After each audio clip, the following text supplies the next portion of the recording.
TV Fortaleza, a emissora da Casa do Povo.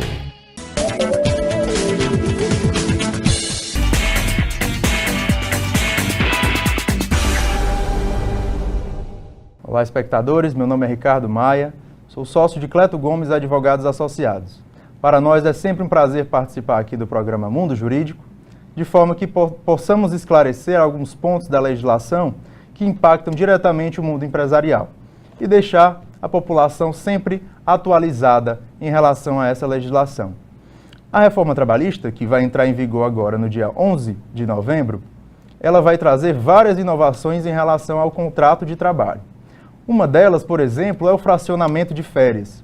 Outras alterações também vão impactar diretamente no dia a dia da relação entre empresa e empregado. Essas alterações, elas precisam ser vistas com muito cuidado pelos empregadores, principalmente em relação aos contratos de trabalho já vigentes. A lei, por se tratar de um aspecto material e não um aspecto processual, vai valer também para os contratos de trabalho ativos. Alguns pontos é que não vão atingir direitos já adquiridos pelos empregados. Outros pontos, porém, já serão aplicados a partir do dia 11 de novembro. Então é importante que o empresário esteja sempre atento aos contratos de trabalho dos seus empregados e também aos acordos e convenções coletivas a eles aplicados. Isso porque a reforma traz alterações, mas se no contrato de trabalho já é prevista uma cláusula diferente do que diz a legislação com a reforma trabalhista, é importante que haja um aditivo a esse contrato de trabalho, de forma que o contrato seja modificado e esteja de acordo com a legislação que vai estar vigente. E é sempre importante que o empresário vá atrás de um advogado, de uma orientação jurídica, para que ele possa esclarecer o que pode ser alterado ou não com a reforma trabalhista. E esse advogado vai poder esclarecer ao empresário a melhor forma de proceder com esse aditivo ao contrato de trabalho. Nunca é interessante realizar tais procedimentos sem o acompanhamento de um corpo jurídico. Além disso, a reforma traz várias inovações também no âmbito sindical. E os acordos e convenções coletivas que são aplicados às categorias e também às empresas, elas permanecem mesmo após a vigência da reforma trabalhista. Durante esse período em que os acordos e convenções permanecem após o início da reforma trabalhista, é importante que seja analisado todo o escopo desses documentos para ver se não há alguma incompatibilidade, pois o que vai valer é o acordo ou a convenção coletiva.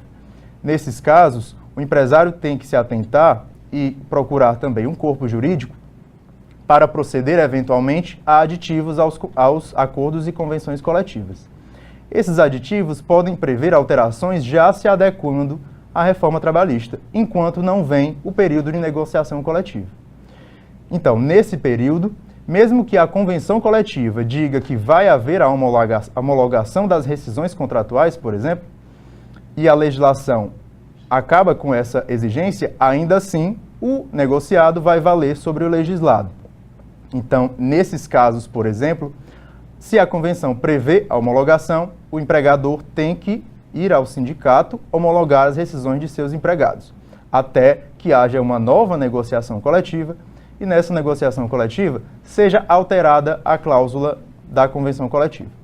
É importante sempre atentar para o fato de que o negociado na reforma trabalhista vai ter um valor muito maior do que ele tinha antes. Então é importante as empresas procurarem advogados, procurarem seus corpos jurídicos para verem a viabilidade ou não de estabelecer acordos coletivos com o sindicato da categoria.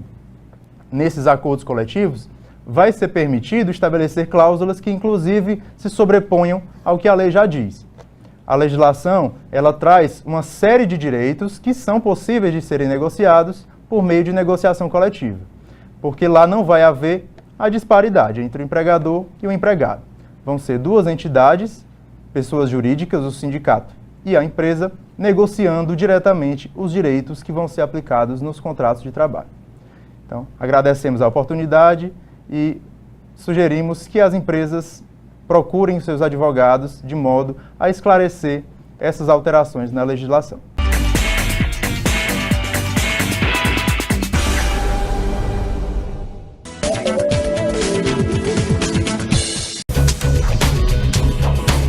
TV Fortaleza, a emissora da Casa do Povo.